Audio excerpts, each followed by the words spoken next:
ธีมงคลสมรสของคุณสิทธาและก็คุณบุษบาจะได้มาเป็นพยานเจ้าบุญนี้นะคะ我们刚才所读的经文是约翰福音2章1到11节。พระคัมภีร์ที่อ่านไปเมื่อกี้นะคะยอห์นบทที่2神的话语，神的话语是我们脚前的灯，路上的光。พระวจนะคำของพระเจ้านะคะเป็นแสงสว่างของเรานะคะเป็นตะเกียงที่เราจะได้เดินตามนะคะ接着这段经文，我想对新人和在场的所有的弟兄姐妹分享的题目。วันนี้นะคะจะแบ่งปันหัวข้อสั้นๆข้อหนึ่งนะคะ叫好久留在后头。ก็คือหัวข้อว่าเล่าที่ดีเล่าองุ่นที่ดีอยู่ภายหลังค่ะ这是耶稣被邀请参加的一段婚宴。นี่คือการที่พระเยซูถูกเชิญไปร่วมงานหนึ่งนะคะ耶稣出来服侍的时候，第一次就碰到了一场婚宴。พระเยซูนะคะเริ่มออกมารับใช้นะคะครั้งแรกเลยก็ได้ไปพบเจอหรือว่าได้ไปร่วมงานมงคลอันหนึ่งค่ะ就像在创世纪刚开头的时候，神也为人预备了一场婚礼。ตอนปฐมกาลนะคะตั้งแต่เริ่มต้นเลยพระเจ้าก็ได้เตรียมพิธีมงคลให้กับมนุษย์คู่หนึ่งนะคะ神非常重视我们的婚礼。พระเจ้าให้ความสำคัญกับการสมรสมากนะคะ神也更看重我们的婚姻。แล้วพระเจ้าก็มาดูว่าการสมรสเป็นสำคัญ婚礼是一时的，婚姻是一世的。การสมรสนะคะพิธีมงคลสมรสมันเป็นแค่ช่วงระยะก็คือมันมีแค่ครั้งหนึ่งแต่ว่าคู่สมรสจะอยู่กับเราไปตลอดนะคะ在这个场景当中在婚宴的宴席上面发生了一件事情。ในงานพิธีมงคลสมรสที่พระเยซูคริสต์ไปร่วมนั้นมีเกิดเรื่องขึ้นเรื่องหนึ่งนะคะ当宾客们在快乐的享受宴席的时候，发现酒用尽了。ในขณะที่ผู้ร่วมงานนะคะไปร่วมงานแล้วก็กำลังมีความสุขอยู่นั้นเกิดว่าเหล้าอันหนึ่งคนค่ะ在婚宴上酒用尽了是一件非常让主人非常羞愧的事情。การที่เหล้าอันหมดในที่จัดงานนั้นนะคะมันเหมือนเป็นการที่ทำให้เจ้าของงานเสียหน้าเป็นอย่างมากนะคะ它不单是羞愧的事情，也是一件非常让人遗憾的事情。มันไม่เพียงเป็นแค่การเสียหน้าของเจ้าของงานนะคะแต่มันเหมือนเป็นการเรียกว่ามันเหมือนเป็นการผิดหวังอย่างเป็นการเสียดายอย่างหนึ่งค่ะ这个时候如果没有酒婚宴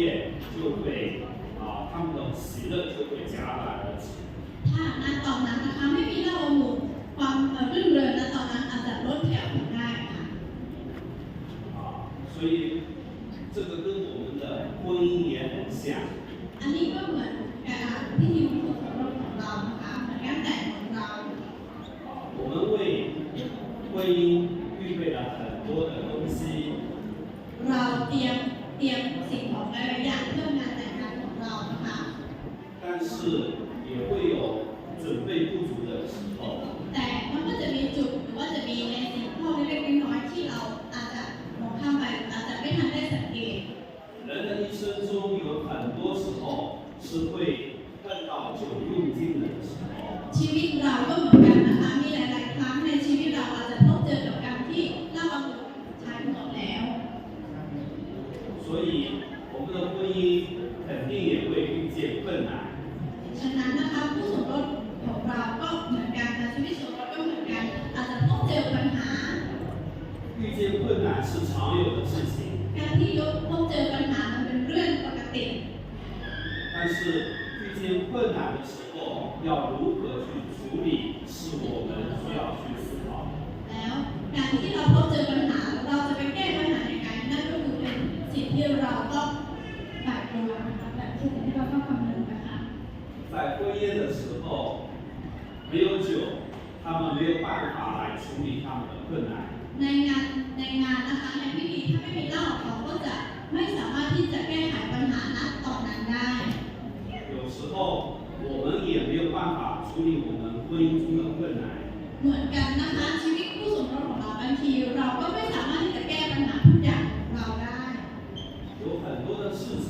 我们可以靠自己的努力来解决。 หลายๆอย่างเราสามารถอาศัยตัวเราที่จะมาแก้ไขปัญหาจุดนั้นได้ 但有些事情靠我们自己人的努力也解决不了。 แต่ก็มีปัญหาหลายๆเรื่องหลายๆอย่างเหมือนกันนะคะที่เราไม่สามารถที่จะพึ่งความสามารถของเราจะไปแก้ไขปัญหาณจุดนั้น 这个时候要怎么办呢？ แล้วเวลานี้เราต้องทำยังไงนะคะ 你身边需要有一些属灵的长辈。 ก็คือข้างกายของเรารอบตัวของเราต้องมีผู้ที่เป็นผู้นำของเราผู้อาวุโสที่เป็นผู้นำในคริสตจักรของเรา 可以给你人生有指引方向的你的长辈们。 เป็นคนที่จะคอยชี้แนะชีวิตข้างหน้าของเราให้กับเรานะคะ 耶稣的母亲就是这样的一个人。 มารดาของพระเยซูคริสต์ก็เป็นคนเช่นนี้นะคะ 当他看见酒用尽的时候，他就去告诉仆人。 ในขณะที่มารดาของพระเยซูได้เห็นว่าเหล้าองุ่นใช้หมดแล้วเขาก็ไปบอกให้กับผู้รับใช้เหล่านั้น 让仆人去寻找耶稣来解决他们的困难。 ให้ผู้รับใช้กลุ่มนั้นไปหาพระเยซูเพื่อที่จะมาแก้ปัญหาณจุดนั้นนะคะ 所以在困难的时候，如果有一个属灵的长辈可以给你人生有些指引，是非常重要的事情。 ฉะนั้นในชีวิตของเราเมื่อเราพบเจอปัญหามีผู้อาวุโสมีผู้นำที่จะชี้แนะที่จะบอกเราว่าชีวิตเราควรจะก้าวไปอย่างไรอันนั้นเป็นสิ่งสำคัญและเป็นพระพรอย่างมากนะคะ 在你们婚姻的事上，也会碰见困难。 ในคู่สมรสในครอบครัววันสมรสนะคะก็จะต้องมีพบเจอปัญหาเป็นที่แน่นอน 碰到困难的时候，你们要寻求从属灵的长辈身上寻求帮助。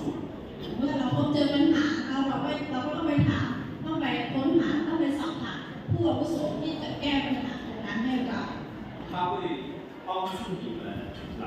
寻找正确的答案， เขาจะช่วยเราในการที่จะค้นหาทางออกที่ถูกต้องนะคะ 来寻找到第三者。 ค่ะที่จะให้เราไปพบเจอแบบกลุ่มคนที่สาม 在婚姻中，如果有第三者是很可怕的，对吗？ ในครอบครัวของเราในคู่สมรสนะคะถ้ามีบุคคลที่สามเกิดขึ้นเป็นเรื่องที่น่ากลัวมาก 第三者我们觉得常常会破坏婚姻， เพราะว่าบุคคลที่สามมันอาจจะทำลายชีวิตสมรสเราก็ได้ 但是在我们基督徒的生命中，我们需要有最棒的第三者介入。 แต่ในชีวิตคริสเตียนของเรานะคะในคู่สมรสคริสเตียนของเรา เราต้องมีคนที่เก่งก็คือบุคคลที่สามที่เก่งมา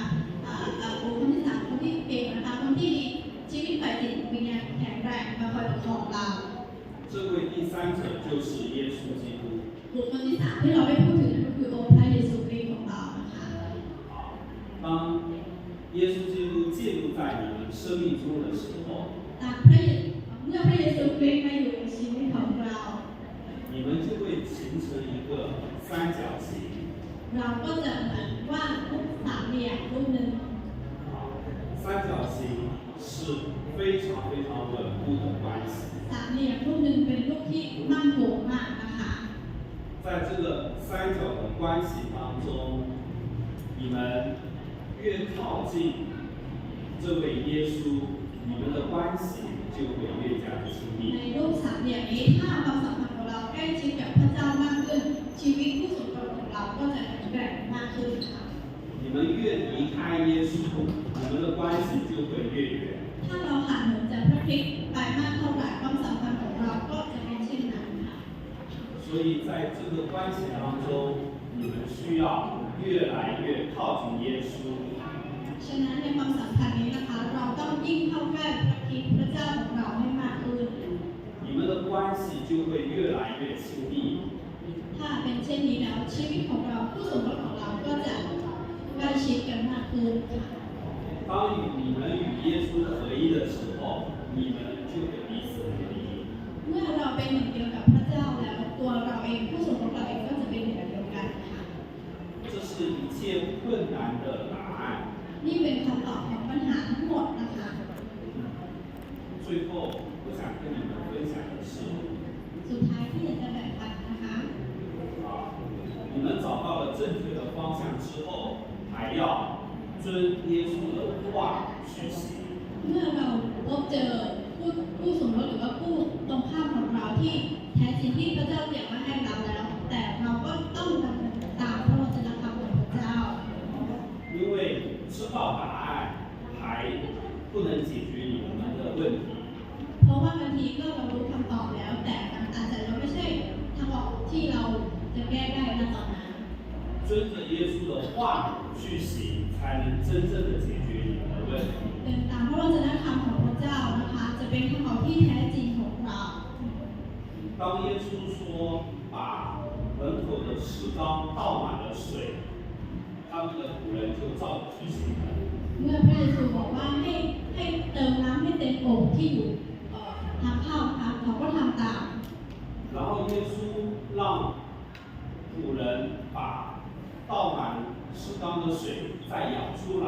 送去宴席上。 พระเยซูก็ให้ผู้รับใช้กลุ่มนั้นนะคะเมื่อเทน้ำให้เต็มก็เอาออกไปเพื่อที่จะไปเสิร์ฟในงาน 这件事情是很不容易的。 เรื่องนี้เป็นเรื่องที่ไม่ใช่เรื่องง่ายๆนะคะ 想想看，如果是你，你敢不敢把刚倒进去的水舀出来，送给客人去喝？ ลองคิดดูนะคะถ้าเป็นตัวเรากล้าไหมคะที่จะเอาน้ำเปล่าที่เราเพิ่งเทลงไปเมื่อกี้เอาออกมาเพื่อจะเสิร์ฟให้กับแขกที่มาร่วมงาน 在我们理性的头脑当中，觉得说这是不可能的事情。 ในความคิดของเรานะคะในมันสมองเราจะบอกว่าไม่ใช่เป็นไปไม่ได้เรื่องแบบนี้ไม่ใช่นะคะ 也是会让我们这么去做会被别人嘲笑的事情。 เราอาจจะคิดว่าถ้าเราไปทำอย่างนี้เขาจะหัวเราะเยาะเราไหม 但是耶稣这样说，他们就照着去行了。 แต่เมื่อพระเยซูคริสต์บอกให้เขาทำเช่นนี้เขาก็ทำตามที่พระองค์บอกนะคะ 照着耶稣的话去行，是需要用信心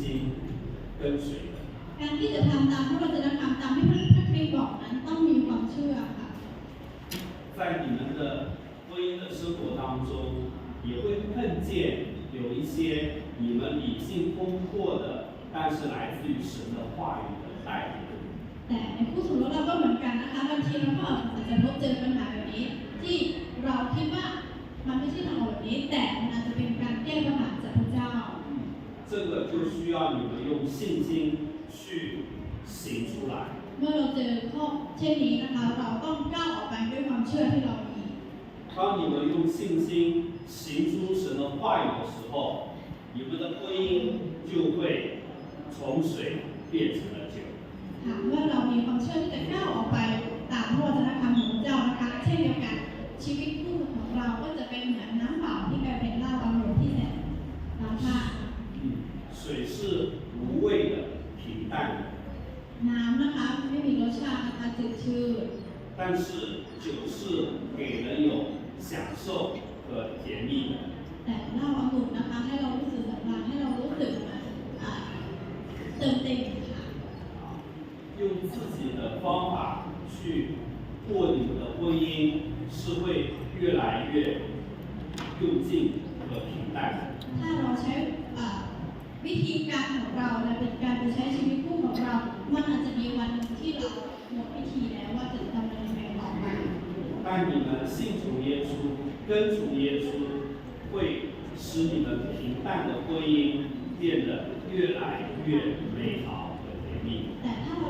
เดินตามพระวจนะคำของพระเจ้านะคะชีวิตคู่สมรสของเราเริ่มต้นอาจจะจืดชืดแต่อาจจะมีรสชาติขึ้นเรื่อยๆค่ะ 基督徒的婚姻也是如此。การชีวิตผู้คริสเตียนของเราก็เช่นกันค่ะ 是会越来越甜蜜，越来越让人有享受。 จะหวานชื่นขึ้นเรื่อยๆนะคะ 这是今天的分享，好久要留在后面。 นี่เป็นคำพิจารณาพระวจนะคำของเจ้าวันนี้นะคะเล่าวันหนึ่งที่ดีเหลือไว้ข้างหลังค่ะ 祝福你们的婚姻，祝福我们中间所有的弟兄姐妹，让你们的人生在基督里也是越久越美好。 พระเจ้าอวยพรผู้สมรสวันนี้แล้วก็อวยพรเราทุกคนนะคะให้ชีวิตของเรายิ่งดำเนินไปยิ่งมีสีสันยิ่งมีรสชาติค่ะ 最美好的是，耶稣还要再来。 และสิ่งที่ดีที่สุดก็คือพระเยซูคริสต์จะเสด็จกลับมาอีกรอบนะคะ 我们要在永恒的天国里面与耶稣一同坐席。 เราจะไปร่วมงานฉลองกันอีกครั้งหนึ่งที่แผ่นดินสวรรค์ของพระเจ้า 我们要一同领受天国的美酒。 เราจะไปรับเหล้าองุ่นที่แสนล้ำค่าและที่ดีที่สุดที่แผ่นดินสวรรค์ด้วยกัน 所以，我们应当存敬畏的心，等候耶稣的再来。 ฉะนั้นเราควรที่จะมีจิตใจที่อยากเป็นพระเจ้าในการที่จะรอคอยการเสด็จมาของพระองค์นะคะ 我们都是耶稣的心腹，耶稣是我们的新郎。 เราทุกคนเป็นเจ้าสาวของพระเยซูคริสต์นะคะพระเยซูคริสต์เป็นเจ้าบ่าวของเรา 这是一个好久留在后头的故事。 นี่ก็คือการที่เหล้าองุ่นเก็บไว้ภายหลังนะคะ 愿上帝祝福我们所有的家人。 ขอพระเจ้าอวยพรทุกคนค่ะ